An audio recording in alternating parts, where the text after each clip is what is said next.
How much money do you make? I'm not answering that, bro. I'm currently unemployed. I'm in university. About a couple $100,000. I make about 900 a month. I don't know, about 45,000. I just got a full-time job as a host, so just like minimum wage. Oh. I'm a co-op student, You're a co-op so student. it's not a ton. It's not a lot. Well, how much? That's a tough question to ask. Welcome to the first episode of the 6 Feet Apart podcast. We're at Dundas Square. We got to get some strangers on here. You want to have a seat? Come on, have a seat. Grab a seat. What's your name? My name's Rain. Rain. Do you think that it's bad advice to tell people to chase their dreams? No, I don't think it's a bad idea because if you stop believing, It's like, what's the point? what's the point of all of this if there's nothing to work forward to? What do you do? I study computer programming analysis Why do you study computer programming analysis? because my parents asked me to. We've all been there. Yo, Angela. That's a new man. What's Cheating on me, yo. what? She's cheating on me. What? You're cheating on him? Life on camera, yo. Look at this man. He's gorgeous. How could you be cheating on him? Why you cheating on me, yo? Don't talk to me. Why you cheating on me? How much would I have to pay you to punch him in the face? Not much. If you split it with me, you can do it for a decent amount. But in a friendly way. No, I mean like knock him out. Knock him out. That's a little bit aggressive. I want to hear the number. I don't know. That's okay. Name your price. Actually, probably $500. But you could be like, I knock you out, but you can't knock me back out. We can split the money or something. I'll do like 500. Yeah, I'd understand. Of course. Yeah. I get that. Yeah. I agree with that. What's your name, brother? Willie from Philly. Willie from Philly. I'm American, man. What's your name? Young Doro. Young Doro. Would you do a little dance for us right now? Oh, shit. Yeah. I do want to. All right, sick. No music, though, right? What about that? Willie from Philly. Oh, shit. Yo, that body control is crazy. Oh! Hey! What made you come to Canada? A girl. Oh, shit. Yeah. What's her name? Her name is Sue. Oh, yeah, it's a girl. I met a girl in the States, in Philly. And I was going back and forth from Toronto to Philly for 4 years, and she asked me to stay. Shit. Yeah. Why'd you stay? Because I got a girl here. And she told me, won't you stay? And I stayed, and I hated here. What's your name? I'm Sean. Is there a book you can recommend? It was this book by Shad Helmstetter, What to Say When You Talk to Yourself. Interesting. Has that book helped you at all? Absolutely. What's the biggest thing that you took away from that book? I hated here. You're the product of your environment, right? That's a very popular saying. And that kind of tells you that people who you talk to have an influence on the way you think and how you function. But the person you talk to the most is yourself. I've talked to myself in front of the mirror once, like literally had a conversation with myself. It was trippy. But what got you into doing that? Curiosity. I'm a very open-minded and curious person. But you must have read about this somewhere, right? No, You just- that was all me. So you just looked at the mirror and like, hey. And I was like, oh, hey, what's up? And then I was like, not much. What's up with you? And then I went, oh, shit, I'm talking to myself. Yep. And you went again like, oh yeah. damn right you are. Yeah, we are talking to ourselves. Isn't this crazy? No. I hated here. What's your name? JD. Nice to meet you, man. YouTuber, why is it called 6 Feet Apart podcast? Because I think the world is slowly getting more and more distance from each other. We're getting more and more disconnected. And I want it to be a play on words because we're not 6 feet apart. In order to have a real conversation, you got to be next to somebody. Facts. Do you have any advice for people that want to network? Be chill. Be cool. And then cool people will come to you. Do you think that I'm cool? Yeah, sure, why not? You got a I appreciate that. podcast, that's dope, yeah. I appreciate that. Do you think it's bad advice to tell people to pursue their dreams? No, that's good advice. I feel like. Why? I feel like. I'm so sorry. We're trying not to make you uncomfortable. He's cool. His name's JD. He was on here before you, and then now he's creeping around probably because you're pretty. I'm just kidding, JD. I love you, bro. But you can't lie. Look at her. And her name's Angel. What was the last job that you had?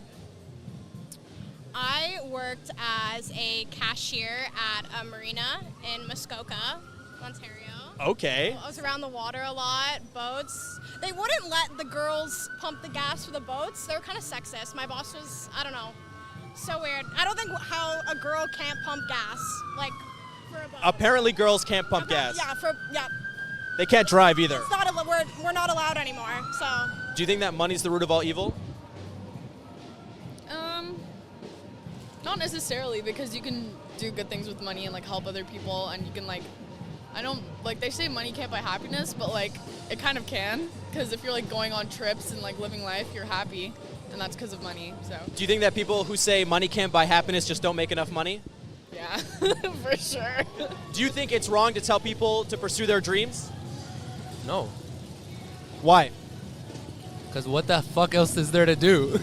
You know, go to school, get a job, get a wife, get a house, have a family, do all that boring shit. First of all, fuck school. Second of all, do whatever you want. Without education or school, how do you learn shit? The internet, bro. How can I learn shit on the internet? Google. All right, what's your name? My name is Luca. Do you think that money's the root of all evil? No. Did you have to get interviewed for your job? Yes, I did. Do you have any advice for people out there who are getting interviewed and really want, like, if they really want to get a job, what's the one biggest piece of advice you could give them? During like an interview? Yeah. 100% confidence. Hey! We got Luca's friend. Marco. Your name's Marco? Yes. Do you think that a lot of people nowadays, they put on some sort of an act or a mask instead of actually being themselves? Actually, I have seen a little bit of it. People definitely force it out, but when you force it, it's almost like fake it till you make it. Like you force it, you get comfortable with that forced image, and then you become it.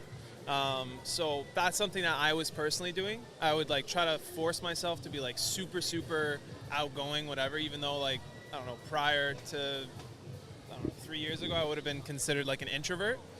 So trying to get myself extroverted, forcing myself to be more confident than what I am, and then embodying that image once I actually feel comfortable doing that. So faking it till you're making it, I would say, is Literally everyone. yeah.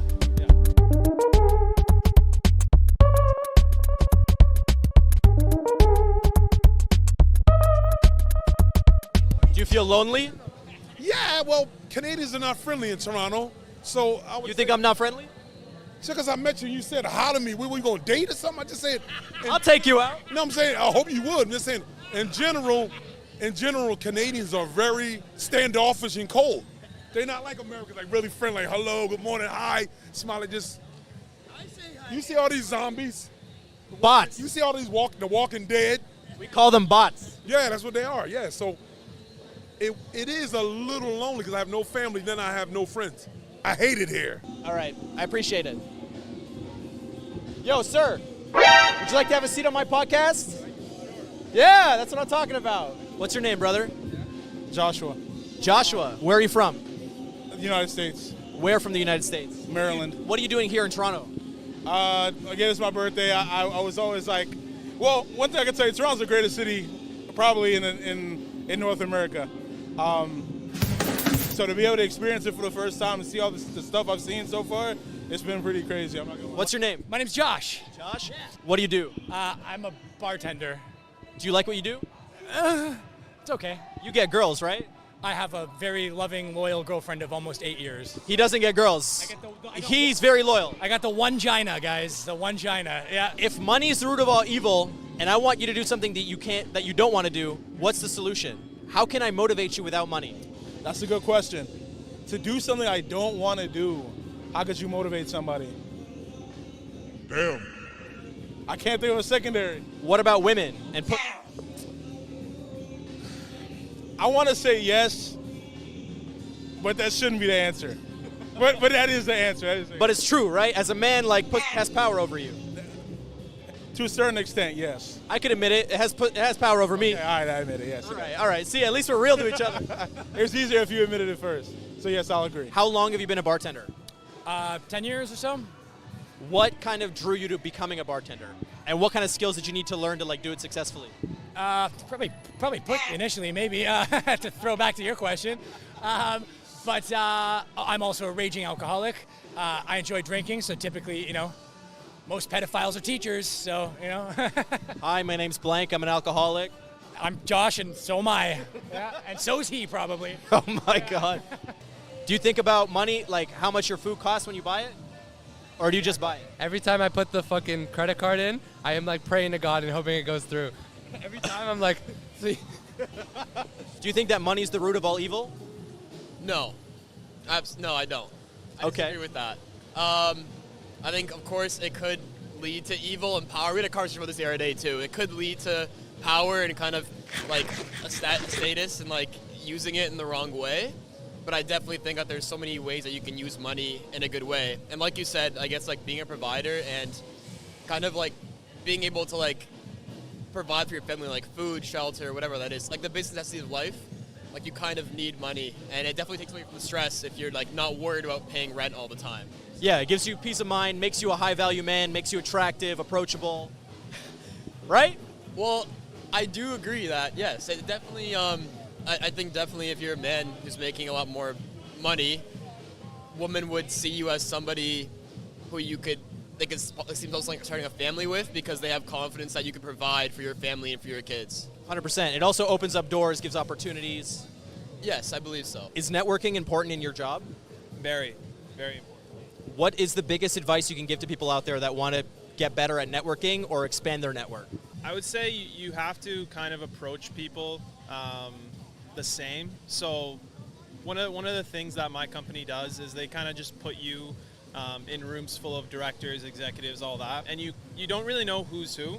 So you just have to walk up to people, talk to them, and through that conversation you see, oh, that's like some VP of the company, and like you shouldn't be scared to talk to them, and you can actually learn a lot from those people. What do you do?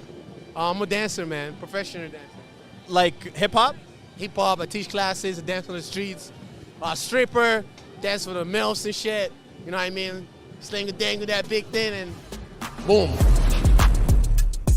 Hey guys, thank you so much for watching. If you want to see the full uncut versions of all of the episodes, you can always check them out on Patreon at 6 Feet Apart Podcast. I hate it here.